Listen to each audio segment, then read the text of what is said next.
Assalomu alaykum. Bugun siz bilan biz fazoda Dekart koordinatlar tizimi haqida aytib ketsak. Dekart koordinatlar tizimi fazoda nuqtalarni aniq belgilash uchun ishlatiladi. U 3 o'qqa asoslanadi, ya'ni x, y, z. Bu mavzu bo'yicha biz quyidagicha rejalarni tuzdik. Ya'ni koordinatalar tizimining asosiy tushunchalari, ikkinchisi fazoda nuqtaning koordinatalari, uchinchi amaliy misollar, keyin to'rtinchi ikki nuqta oralig'idagi masofa, beshinchisi tekislik tenglamalari. Birinchi, koordinatalar tizimining asosiy tushunchalari. Ya'ni koordinatalar tizimi bu bizda avval boshida biz maktab kursida boshlang'ich tushunchalarda biz son nuri haqida tushuncha berib o'tgandik. Ya'ni son nuri x bilan belgilagandik va uni o nuqtasi bilan o'rtasi bo'lgandik. Bu o nuqtaning chap tomonlarini biz musbat manfiy sonlar, manfiy manfiy sonlar. Hozir to'xtab qoldik-ku. Mayli. Son nurida biz o nuqtaning chap tomonini biz manfiy sonlar bilan belgilaganmiz va uning o'ng tomonlarini musbat sonlar bilan belgilagan edik. Keyin esa 6-sinflarga kelib biz Dekart koordinatalar sistemasi haqida tushuncha berib o'tganmiz. Ya'ni Dekart koordinatalar sistemasi bu ikkita o'qning perpendikulyar kesishidan hosil bo'lgan to'g'ri chiziqqa aytamiz. Ya'ni uning boshini, koordinatalar boshini o nuqta bilan belgilab, koordinatalarning o'ng tomonini musbat sonlar bilan va chap tomonini manfiy sonlar bilan va koordinatlar yuqori tarafini musbat son bilan va past tomonlarini biz manfiy sonlar bilan belgilaganmiz. Ya'ni bu koordinatlar sistemasi deganmiz va OX koordinata o'qini biz absissa deganmiz va OY koordinatasini biz ordinatalar sistemasi deganmiz. Endi biz mavzuyimiz, ya'ni fazodagi koordinatalar sistemasi bo'lganligi uchun biz buni bizda ya'ni 3 ta o'q.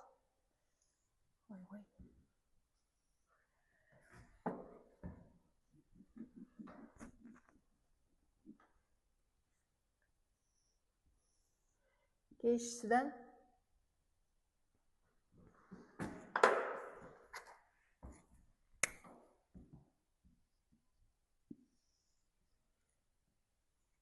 mana, ya'ni bu x, y va z.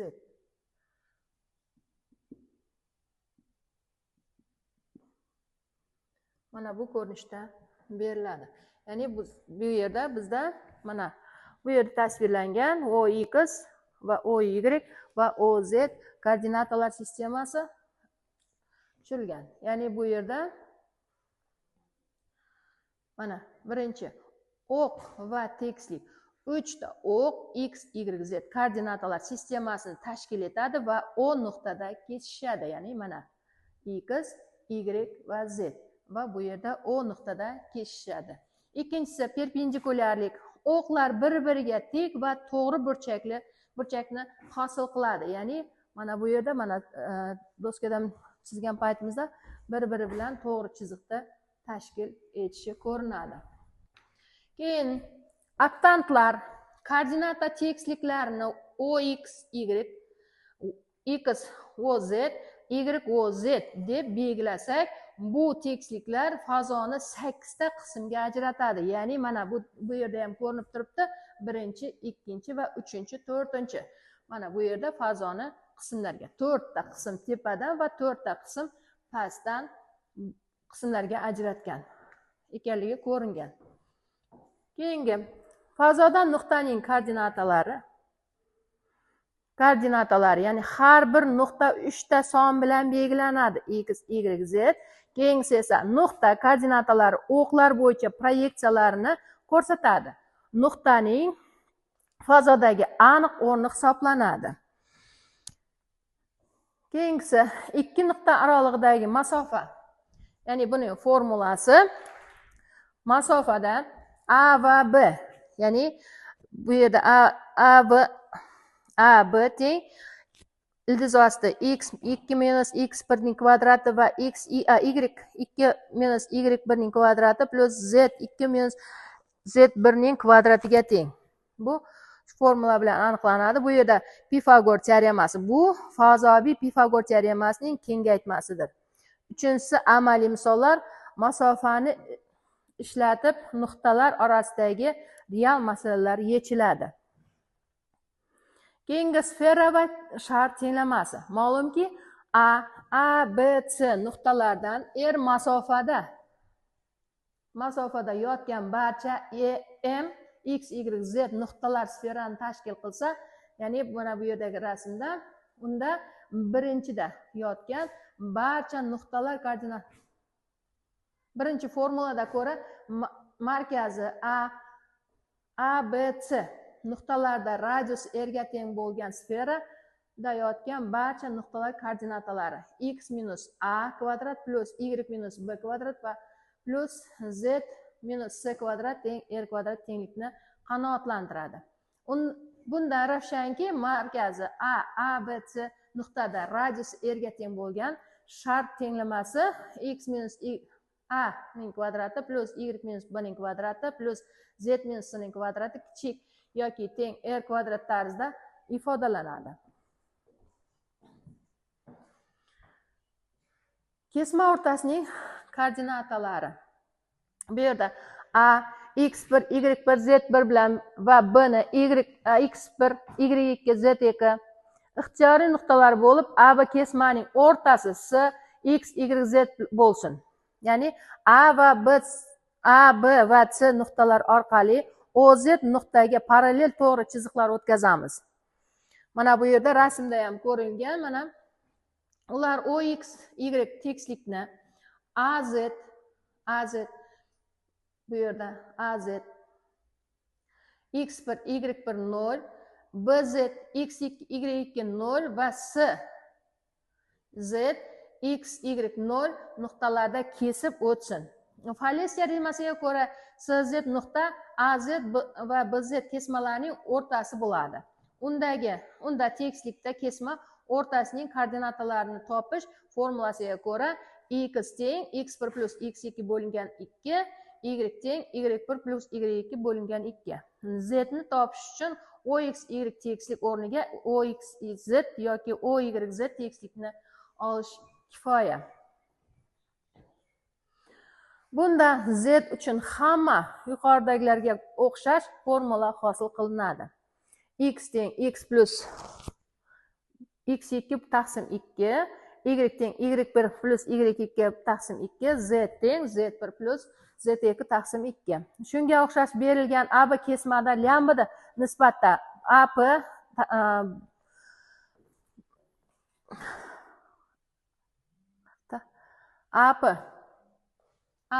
bo'lingan BP teng bo'ladi lambdaga bo'luvchi P x1, y1, z1 nuqtaning koordinatalari A va B nuqtalarining koordinatalari orqali x teng x1 plus lambda x2 taqsim 1 plus lambda.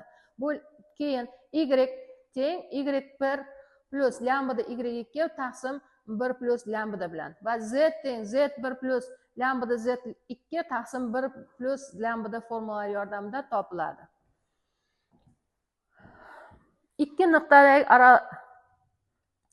Ikki nuqta oralig'idagi masofa, ya'ni formulasi masofa bu ko'rinishda, bu yerda qaytadan ketib qoldi. Masalan, fazoda Dekart koordinatalar sistemasi keltirilgan. Undagi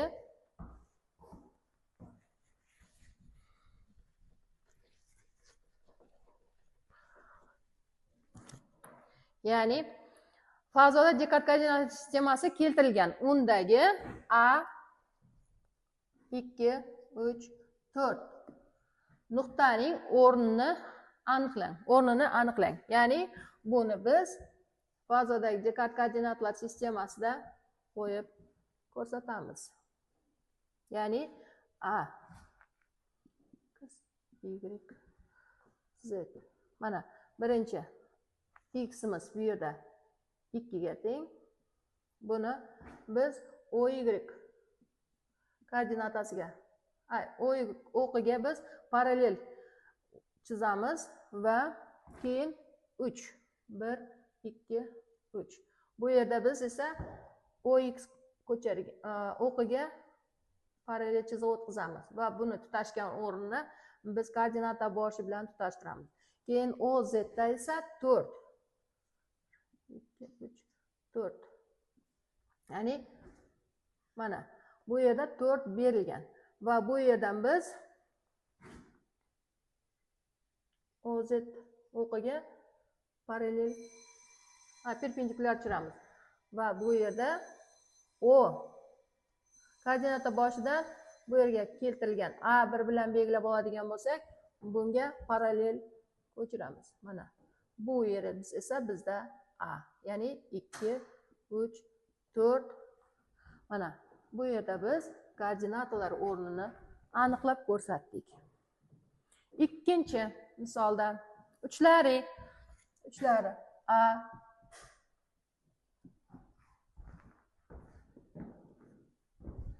A teng A 9 3 minus 5 B 2 10 minus 5 va S 2 3 2 nuqtalarda bo'lgan ABC uchburchakning perimetrini topamiz. Ya'ni bu biz ikki nuqta orasidagi masofa bo'yicha topishimiz, formulasi bo'yicha topishimiz mumkin. Ya'ni x2 minus x1 ning kvadrati plus y2 minus y1 ning kvadrati plus z2 minus z1 ning kvadrati. Ya'ni bizda x2miz 2 minus 9 ning kvadrati plus 10 minus 3 ning kvadrati plus 5 minus 5 plus 5. Chunki mana bu yerda ham plus minus belgisi bo'lgani uchun plusga aylanib ketdi va bu ko'rinishda bo'ldi. Mana bu yerdan bizda 7 ning kvadrati 49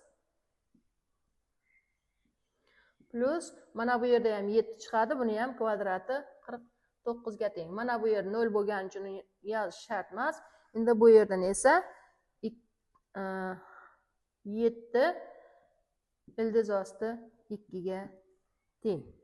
Endi AC oralig'idagi masofani topamiz. Ya'ni AC ni topadigan bo'lsak, 2 minus 9 ning kvadrati plus 3 minus 3 ning kvadrati plus 2 plus 5 ning kvadrati. Ya'ni bu yerda ham 49 plus bu yerda 0 bo'lgani uchun yozmaymiz, bu yerda yana 49. Ya'ni bu yerda ham 7 ildiz osti 2 ga teng.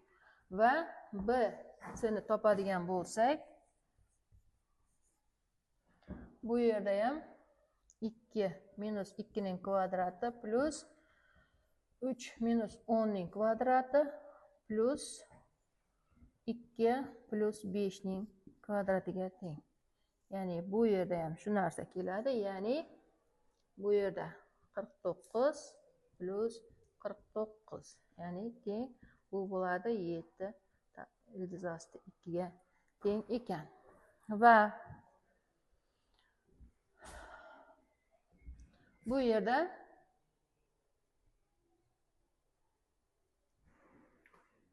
uchburchakning perimetrini aniqlash uchun,